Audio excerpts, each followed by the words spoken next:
Hello प्यारे दोस्तों, इस वीडियो में अध्याय नंबर जो 2 दिया है ना कि यूरोप में समाजवाद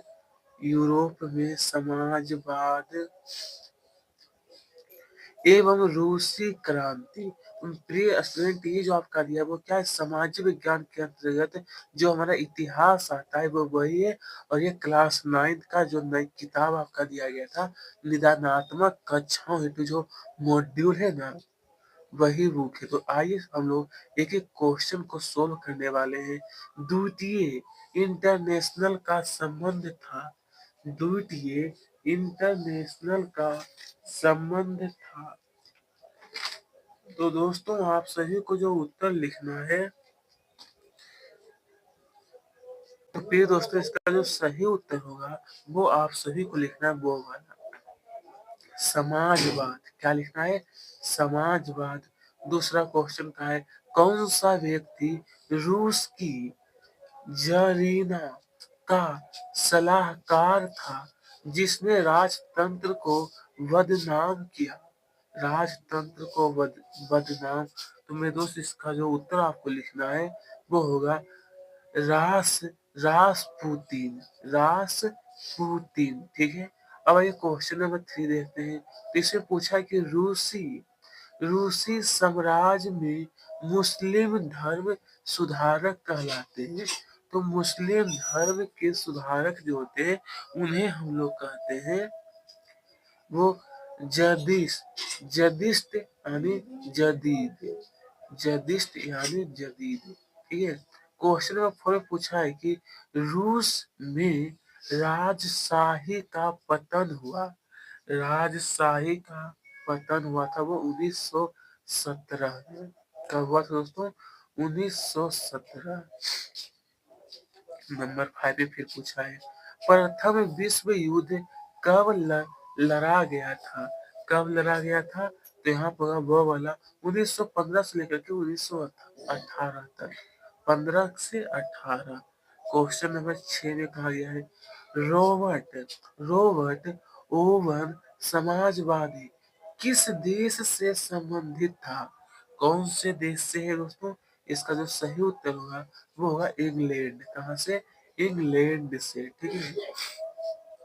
क्वेश्चन नंबर 7 में पूछा गया है, ऐसे लोग जो जो परिवर्तनों का विरोध करते हैं।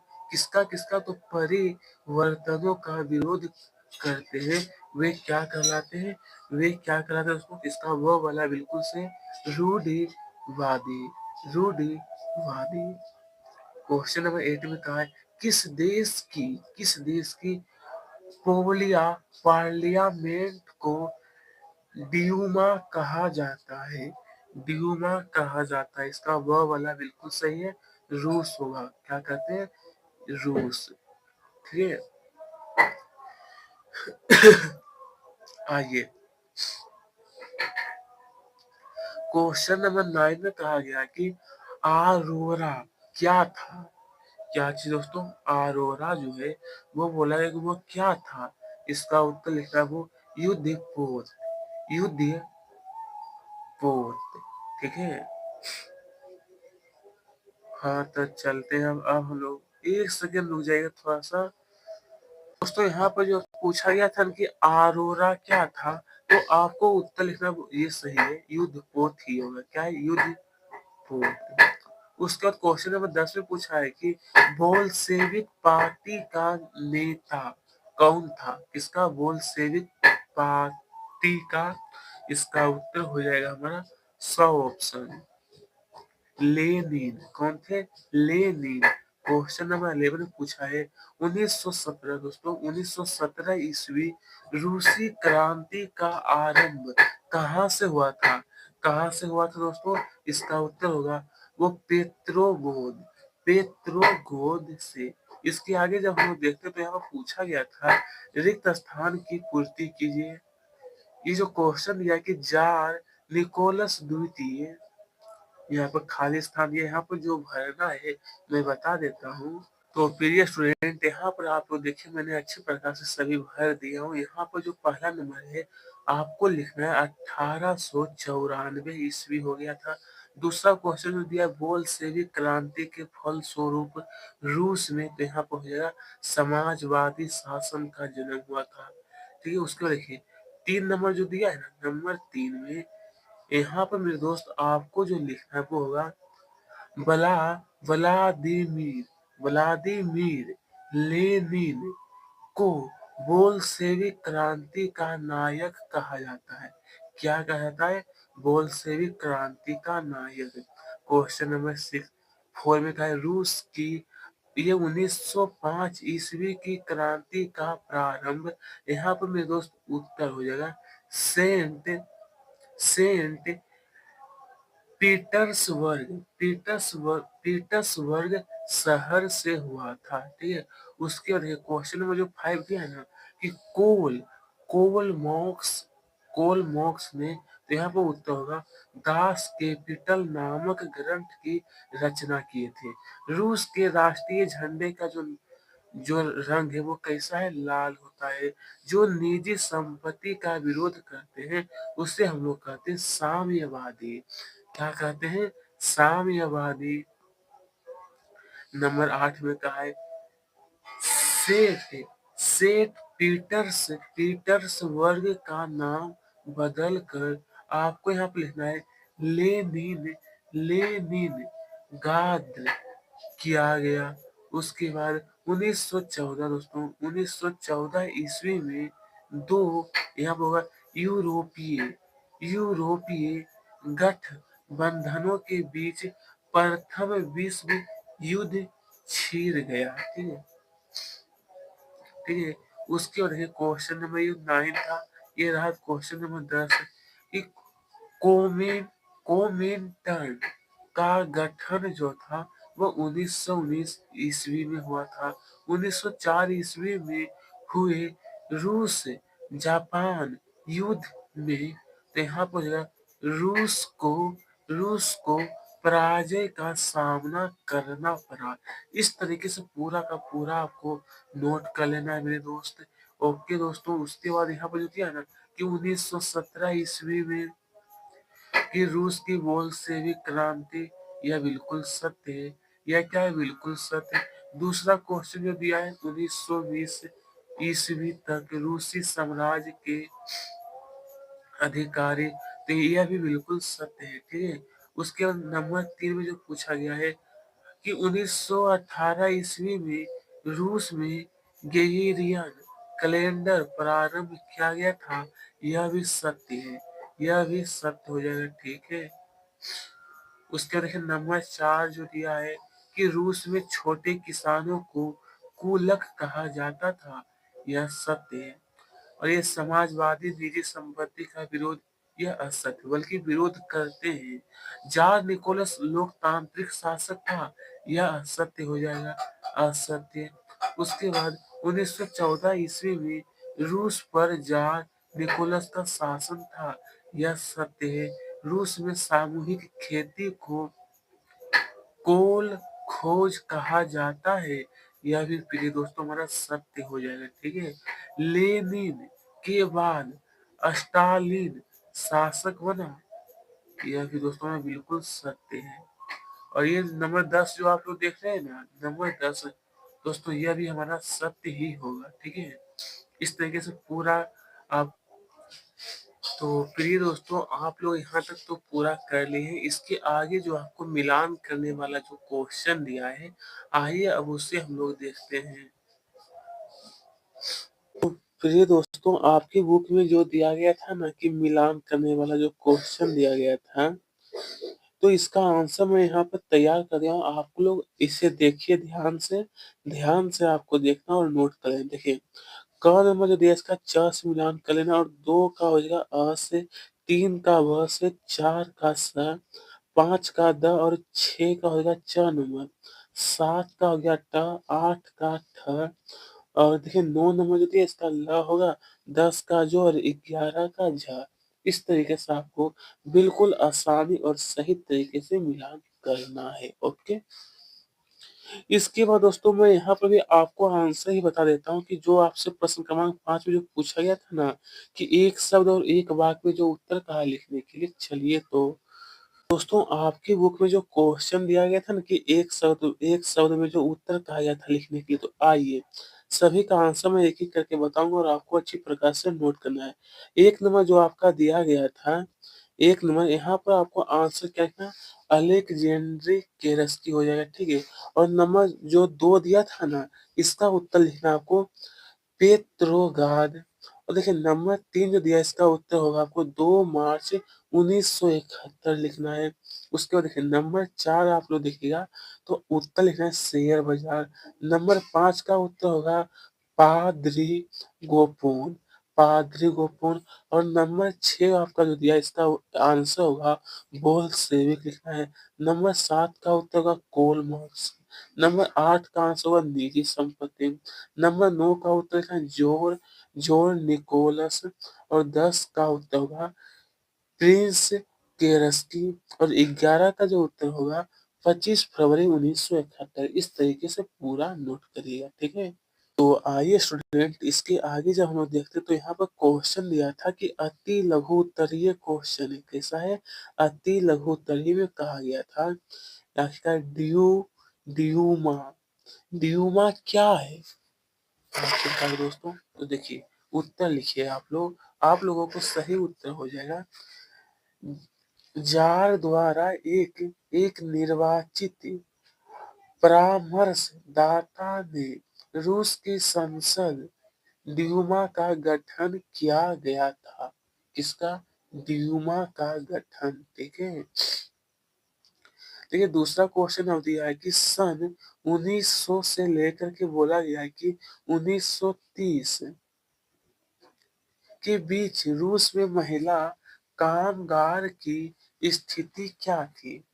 देखिए उत्तर लिखिएगा कि सन 1900 से लेकर के 1930 के बीच फैक्ट्री में 31% महिला कामगार थी, लेकिन उन्हें पुरुष श्रमिकों की तुलना में कम वेतन में सुविधाएं प्राप्त थी। कब? तो ये 1930 की बात है, ठीक है? उसके देखिए तीसरा क्वेश्चन आपका ये है कि कोल मार्क्स का पूंजीवाद पर क्या विचार था? उत्तर लिखना कि कोल मार्क्स ने पूंजीवाद को एक प्रगतिशील ऐतिहासिक चरण के रूप में देखा जो अंततः आंतरिक अंतःविरोध के कारण समाप्त हो जाएगा। वे समाजवाद का उदय होगा। किसका उदय होगा दोस्तों? तो समाजवाद का उदय। ओके। आइए दोस्तों क्वेश्चन नंबर 4 देखते हैं तो यहाँ पर बोला गया था कि द्वितीय द्वितीय इंटरनेशनल क्या है? द्वितीय इंटरनेशनल है क्या आखिरकार? तो उत्तर लिखना है कि समाजवादी और श्रमिक दलों का संगठन था, जिसका गठन 14 जुलाई 1889 को पेरिस में किया गया। इसमें 20 देशों के प्रतिनिधियों ने भाग लिया था। कितने? तो 20 देशों के प्रतिनिधियों ने। क्वेश्चन नंबर 5 में फिर पूछा गया था हमसे कि जेवर पार्टी का गठन कब और कहाँ हुआ था? तो उत्तर लिखना दोस्तों, रूस में लेबर पार्टी का गठन सन 1980 में किया गया। इस पार्टी ने किसानों के अधिकारों के लिए संघर्ष किया। किसानों के अधिकारों के लिए।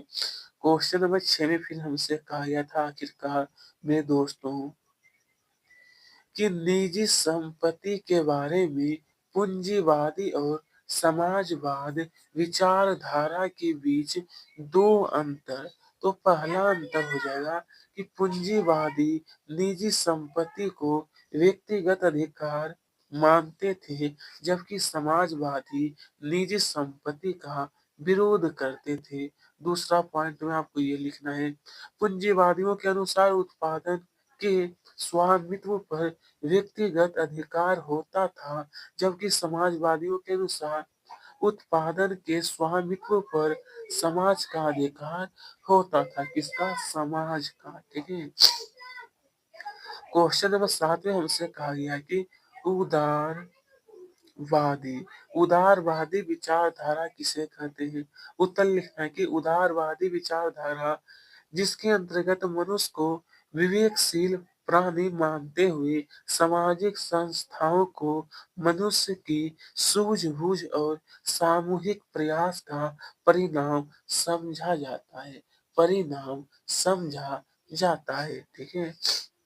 उसके बाद हमसे कहा गया कि कि कुल कूलक कूलक शब्द को परिभाषित कीजिए। तो दोस्तों लिखना है कि कूलक जो है वह रूस में संपन्न किसानों को कूलक कहा जाता है। उसके बाद क्वेश्चन नंबर 9 में पूछा गया फिर हमसे कि रेडिकल, दोस्तों यहाँ पे क्या है, रेडिकल से क्या तात्पर्य है। उत्तर होगा कि रेडिकल अर्थात आमूल परिवर्तनवादी लोग या समाज में पुनर्गठन की मांग करते थे तथा समाजवादी विचारों की श्रृंखला को उत्पन्न करने में सहयोग करते थे। क्या करते थे? सहयोग। उसके बाद यहाँ पर क्वेश्चन नंबर 10 में हमसे कहा गया था कि अस्त अस्ता अस्तालीन का सामूहिकीकरण सामूहिकीकरण कार्यक्रम लिखिए। इसका कार्यक्रम, तो दोस्तों उत्तर लिखना कि स्टालिन ने किसानों की छोटी छोटी जमीन के टुकड़े को राज के अधीन कर लिया और किसानों को सामूहिक खेतों में काम करने का आदेश दिया था। क्या चीज दोस्तों? काम करने का आदेश दिया था। उसके बाद क्वेश्चन नंबर 11 में हमसे पूछा गया है कि निरंकुश राजशाही निरंकुश राजशाही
तो मेरे दोस्त आपको लिखना है कि विश्व प्रथम युद्ध में रूस शामिल हो गया था, लेकिन अस्त्र शस्त्र एवं रसद के अभाव में रूस को भारी जन धन की हानि हुई। लोगों में असंतोष बढ़ गया, जिसके फल स्वरूप रूसी क्रांति का जन्म हुआ। रूसी क्रांति का। उसके बाद दोस्तों हम लोग देखने वाले हैं लघु उत्तरीय क्वेश्चन जो आपका दिया है। देखिए दोस्तों आपकी बुक में भी दिया गया है ना कि खूनी रविवार की घटना क्या थी। तो आइए इसका आंसर लिखना है। तो प्रिय दोस्तों आपका आंसर ये रहा कि 9 जनवरी 1905 को लोगों का समूह यानी रोटी दो का नारा लगाते हुए सेंट पीटर्सबर्ग महल की ओर जा रहा था, लेकिन जार की सेना ने इन लोगों पर गोलियां चलाई, जिसमें कई लोगों की मृत्यु हो गई। इस घटना को ही खूनी रविवार की घटना कहते हैं। इसे ही क्या कहते हैं? खूनी रविवार की घटना, ठीक है। आइए अब कहा गया है 1917 ईस्वी की रूसी क्रांति से नई सभ्यता तथा संस्कृति का जन्म हुआ। इस कथन की पुष्टि में 2 बिंदु लिखिए। तो मेरे दोस्त पहला बिंदु ये रहा कि रूसी क्रांति ने नियोजित अर्थव्यवस्था की स्थापना की। बी बी पॉइंट ये रहा कि चर्च के प्रभुत्व को समाप्त कर धर्मनिरपेक्ष राज्य की स्थापना की। राज्य की स्थापना। उसके बाद क्वेश्चन नंबर 3 में कहा कि बोलसेविकों ने अक्टूबर क्रांति के बाद कौन कौन से प्रमुख परिवर्तन किए? कोई 2 परिवर्तन। तो मेरे दोस्त पहला परिवर्तन ये रहा कि जमीन को सामाजिक संपत्ति घोषित कर। और फिर बी पॉइंट जो दिया है कि अभिजात वर्ग भी पुरानी पदवियों पर रोक लगा दी गई। ठीक है। तो ये क्वेश्चन नंबर 4 में हमसे कहा गया है फिर से कि रूसी क्रांति के कोई दो प्रभावों को स्पष्ट कीजिए। तो पहला प्रभाव ये है निरंकुश शासन की समाप्ति, पूंजीवादी तथा सामंतवादी व्यवस्था की समाप्ति। दूसरा ये रहा समाजवादी समाजवादी समाज की स्थापना। उसके बाद देखिए क्वेश्चन नंबर 5 में हमसे पूछा गया था ना कि रूस में जार का शासन क्यों खत्म हुआ? कोई दो कारण दीजिए, दो कारण। देखिए इस तरीके से लिखना कि जार की नीतियों से जनता में बढ़ते अविश्वास में विद्रोह स्वरूप 1917 में जार के शासन का अंत हो गया। उसके लिए निम्नलिखित कारण उत्तरदायी थे।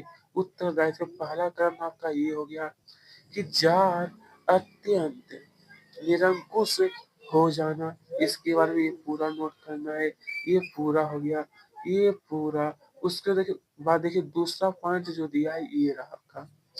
ठीक है, आप लोग सही और आसानी तरीके से इन्हें नोट कर सकते हैं। ठीक है। और देखिए ये तीसरा पॉइंट फिर से दिया है, ये चौथा पॉइंट, ये चौथा है और ये भी आपका तीसरा पॉइंट आप लोगों को दिया गया था। ठीक है। देखिए क्वेश्चन नंबर 6 आपका जो दिया है वो यहाँ पर प्रश्न हमसे पूछा गया था कि रूसी क्रांति के प्रमुख कारणों में से कोई तीन कारण। पहला निरंकुश राजतंत्र, कुलीन वर्ग की विलासिता, कृषकों की दयनीय दशा, कृषकों की दयनीय दशा। क्वेश्चन नंबर 7 देखिए, रूसी क्रांति से प्रेरित होने वाले भारतीयों के बारे में लिखिए। तो रूसी क्रांति से प्रेरित होने वाले बहुत सारे भारतीय भी थे। ये रहा पहला पॉइंट, आपको ये लिखना है दोस्तों। जवाहरलाल, रविंद्रनाथ टैगोर। देखिए ये पूरा हो गया आपका पहला पॉइंट। ये पहला पॉइंट जो है और ये दूसरा पॉइंट के अंतर्गत ये लिखना है। ठीक है। उसके बाद ये तीसरा पॉइंट फिर आप लोग सही सही तरीके से आप लोगों को नोट कर लेना है। ठीक है दोस्तों। और ये सभी जो प्रश्न दिया वो बनाने के लिए आपका निर्देशित ऐसे ही दिया गया है। ठीक है। तो इसी के साथ हम लोगों ने अध्याय क्रमांक जो 2 दिया था वो इतिहास के अंतर्गत जो अध्याय 2 जो आता है इतिहास के अंतर्गत उसे पूरा कर लिए। अगर आप लोग इसी तरीके से हमारे वीडियो को लाइक करें और आप हमें कमेंट करके जरूर बताएं कि आपको यह वीडियो किस प्रकार लगा।